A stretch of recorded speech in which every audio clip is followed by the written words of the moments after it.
This is the PMP and the Snap. Sneak in a quick lesson into your busy schedule so you can pass that exam. Let's snap in.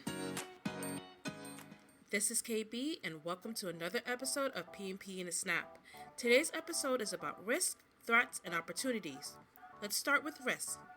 Risk is an aspect of uncertainty because a risk is an uncertain event or condition that, if it occurs, has a positive or negative effect on one or more project objectives.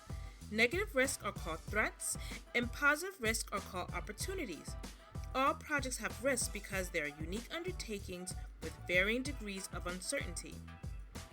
As a project manager, or if you're part of a project team, you should proactively identify risks throughout the project to avoid or minimize the impacts of threats and maximize the impacts of opportunities.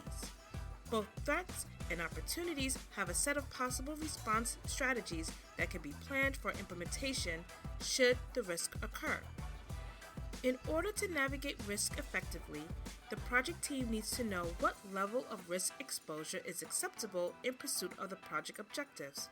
You can get this from your organization and stakeholders and should be able to communicate this to the project team. Now, let's talk about threats. A threat is an event or condition that, if it occurs, has a negative impact on one or more objects. There are 5 strategies you can consider when dealing with a threat. First one, avoid.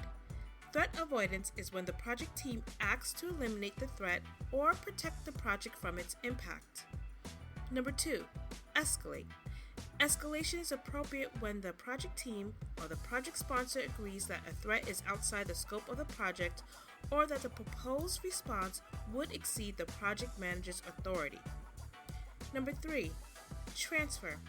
Transfer involves shifting ownership of a threat to a third party to manage the risk and to bear the impact if the threat occurs. Number 4, mitigate. This action is taken to reduce the probability of occurrence and or the impact of a threat. Mitigation is more effective if the action is taken early on the project than trying to solve it after the situation happens. And the 5th one is accept. Accepting a threat acknowledges the existence of a threat, but no proactive action is planned. Actively accepting risk can include developing a contingency plan that would be triggered if the event occurred, or it can include passive acceptance, which means do nothing. Moving on to opportunities. Opportunities are events or conditions that, if they occur, have a positive impact on one or more project objectives. There are 5 alternative strategies to consider when dealing with opportunities. First one, exploit. This is a response strategy whereby the project team acts to ensure that an opportunity occurs. Number 2, escalate.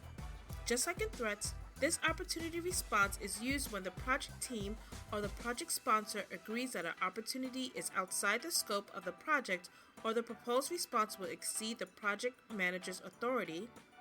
Number 3, share. Opportunity sharing involves allocating ownership of an opportunity to a third party who is best able to capture the benefit of that opportunity. Number 4 is enhance. This is when the project team acts to increase the probability of an occurrence or impact of an opportunity. Early enhancement action is more often effective than trying to improve the opportunity after it has occurred. And number 5 is accept.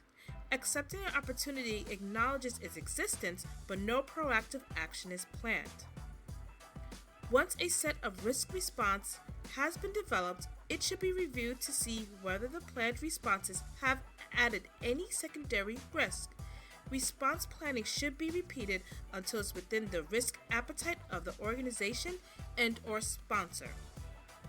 That is your PMP in a snap. We'll talk again next week.